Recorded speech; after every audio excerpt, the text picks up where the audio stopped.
The last stand of Meridian Station. Commander Elena Rice stood at the viewport of Meridian Station's control center, her weathered face illuminated by the ghostly blue light of the gas giant their mining outpost orbited. 68 days. That's how long they'd been fighting. That's how long they'd been dying. Status report, she said, her voice steady despite the exhaustion that seemed to seep into her very bones. Chief Engineer Davi Santos looked up from his console, dark circles under his eyes. Power reserves at 18%. We've lost the entire southern quadrant. Life support is stable in the central hub only. Elena nodded. The silent acknowledgement of another retreat, another piece of their home surrendered to the enemy. She turned to Security Officer Amara Oka for casualties. 4 dead, 9 injured in the last attack. Amara replied, her usual confident voice now hollow. That brings us to 37 dead total. Medical bay is overcrowded. Through the viewport, Elena could see them, the enemy. They moved like liquid shadow against the stars, crystalline structures that absorbed light rather than reflected it. The science team had taken to calling them Void Eaters. No communication attempts had succeeded. No peaceful overtures had been acknowledged. They had simply appeared one day and started systematically dismantling the station. They're learning, said Dr. Khalid Nazari, the station's lead scientist. He was studying a holographic display of the latest attack patterns. Each assault targets our adaptations from the previous encounter. How long until they breach the central hub? Elena asked. Davy and Khalid exchanged glances. At the current rate of adaptation, 3 days, maybe 4. The command center fell silent. Meridian Station had been humanity's proudest achievement just 2 years ago. The farthest permanent outpost, mining valuable quantum-stabilized iridium from the rings of Meridian 6. 43 light-years from Earth, they represented the frontier of human expansion. Now they were about to become its epitaph. What about the distress signal? Elena asked, turning to Communications Officer Lin Wei. Lin shook her head. Still transmitting, Commander. But even if Earth received it immediately, the fastest rescue ships would take months to reach us. Unless they finish the fold space drive, Khalid added quietly. If wishes were starships, Amara muttered. Elena moved to the center table and brought up the station schematic. We need to buy more time. Davi, what if we reroute all power from the abandoned sections to the defensive shields? Already done, Commander. Any more, and we risk life support failure. What about the mining charges? Asked Amara. We could rig them around the perimeter, create a defensive minefield. Davi nodded. It might work. The Void Eaters seem vulnerable to sudden energy discharges, even if they adapt quickly. Do it, Elena ordered, and prep the emergency pods for evacuation. The room went silent again. Everyone knew what that meant. The emergency pods were a last resort, barely more than coffins with engines, designed for short-range rescue. In deep space, they were just a slower way to die. Commander, Khalid said gently, there's nowhere to evacuate to. Elena's eyes were hard. I know, but I'd rather our people die trying to escape than be consumed by those things. The station trembled suddenly, lights flickering. Another attack had begun. All hands to defense stations. Elena shouted as alarms blared throughout the remaining sections of the station. She turned to Davi. Get those charges ready now. The next 12 hours were chaos. The Void Eaters had adapted to their shield frequencies faster than expected, breaching the outer perimeter of the central hub. Elena fought alongside her crew, pulse rifle in hand, as the crystalline entities flowed through breached bulkheads like liquid death. They discovered, almost by accident, that concentrated ultraviolet radiation temporarily disrupted the aliens' molecular structure. The maintenance crews quickly modified emergency lighting into makeshift UV cannons, buying precious time. In a brief respite between attacks, Elena returned to the command center. Only Khalid remained at his post, frantically working through data. "Tell me you found something," she said, setting down her rifle.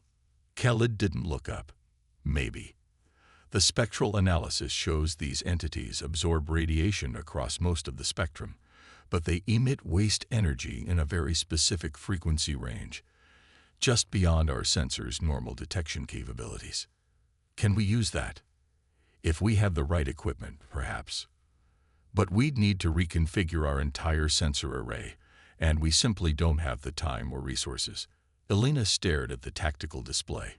Of their original 218 crew members, fewer than 90 remained. The central hub, once the heart of a sprawling station, was now their last refuge. The station shuddered again, more violently this time. "Commander," Davy's voice crackled over the comm. "They found a way through the UV barriers. East sector is compromised." Elena met Khalid's eyes. They both knew what this meant. "Khalid, get all your data on these creatures to the emergency beacon. Everything we've learned." She activated the station-wide comm. "All hands, this is Commander Reyes. Prepare for emergency evacuation. This is not a drill." She turned to Lynn, who had just rushed in. "Send a final transmission to Earth. Include all of Khalid's research. Make sure they know what they're facing if they ever come this far again." As the evacuation began, Elena stayed behind in the command center, coordinating the desperate retreat. The mining charges they'd placed as a last defense had barely slowed the Void Eaters. They seemed to consume energy itself, including the energy from weapons designed to destroy them. But Khalid's discovery had given Elena an idea. If the creatures emitted waste energy at a specific frequency, perhaps they could be overloaded, like feeding someone until they choked. "Dottie," she called over the comm, "can you rig the reactor for a controlled overload focused on the frequency Khalid identified?" There was a pause. "Yes, but it would take all our remaining power. The evacuation pods would have a better chance if these things are distracted." Elena finished. "Do it." As the last evacuation pods launched, Elena, Dottie, and a skeleton crew of volunteers remained. They had converted the reactor into an enormous radiation emitter, calibrated to the exact frequency the Void Eaters used to expel waste energy. "Everyone to the final pod," Elena ordered. "I'll initiate the sequence." "Commander," Davy protested, "the timer is unstable. Someone needs to trigger it manually." Elena nodded. "I know. Go." After a brief argument, the others reluctantly boarded the last pod. Elena watched it launch, then turned back to the reactor controls. The Void Eaters were nearly through the final bulkhead. She could hear them, a strange crystalline whisper as they consumed the metal of the station itself.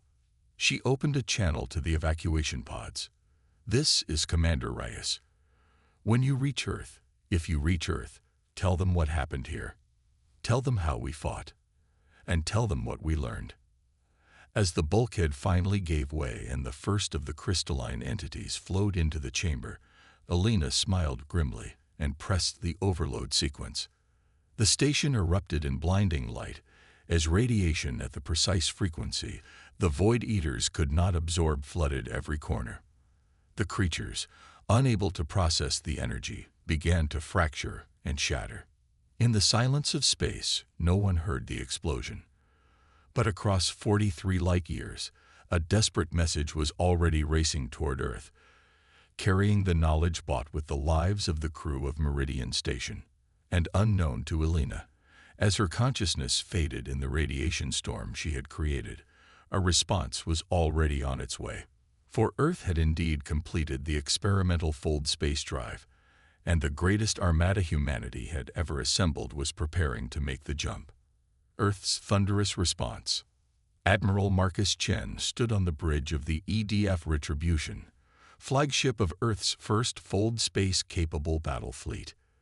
The viewport showed Earth's orbital shipyards, where 86 warships had assembled in record time. "Status report," he demanded, eyes fixed on the massive holographic display showing the fleet's formation. "All ships report ready, Admiral," replied Commander Sophia Jackson, His executive officer. Fold space drives, charged and synchronized.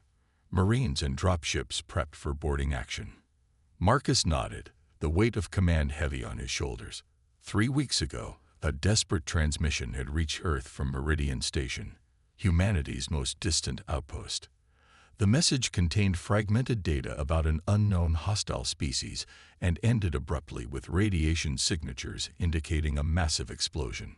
The Fold space drive was barely out of prototype stage, designed to reduce interstellar travel time from decades to days. It had never been tested at the distance to Meridian 6. The scientists gave them a 70% chance of successful transit. Those were terrible odds for 86 ships and over 40,000 personnel. But the alternative was unthinkable. Abandoning their people was not an option. Fleet-wide broadcast, Marcus ordered, straightening his uniform jacket. Sophia nodded, and a small light indicated he was now addressing every ship in the Armada.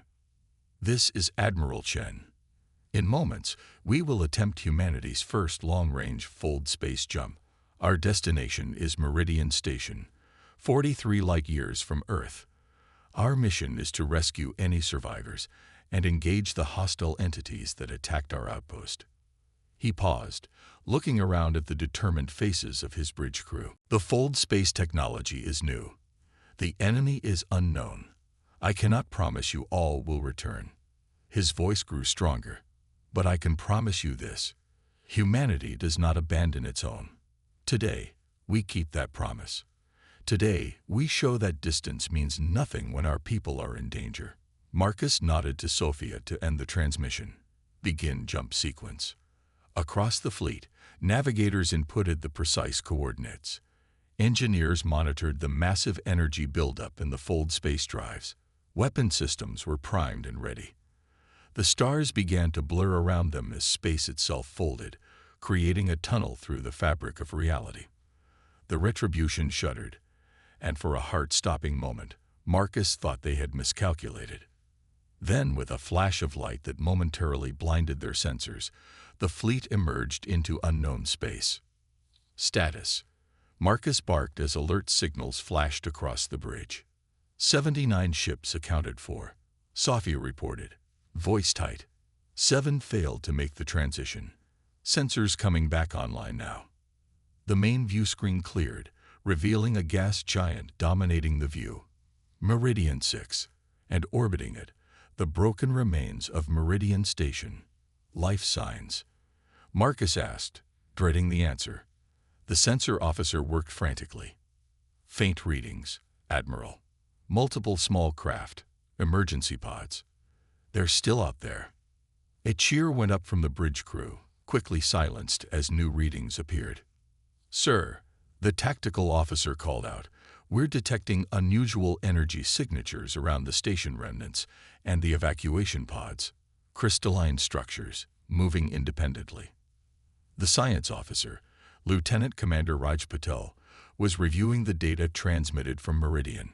Sir, these match the descriptions from the distress signal. The Void Eaters, as they call them.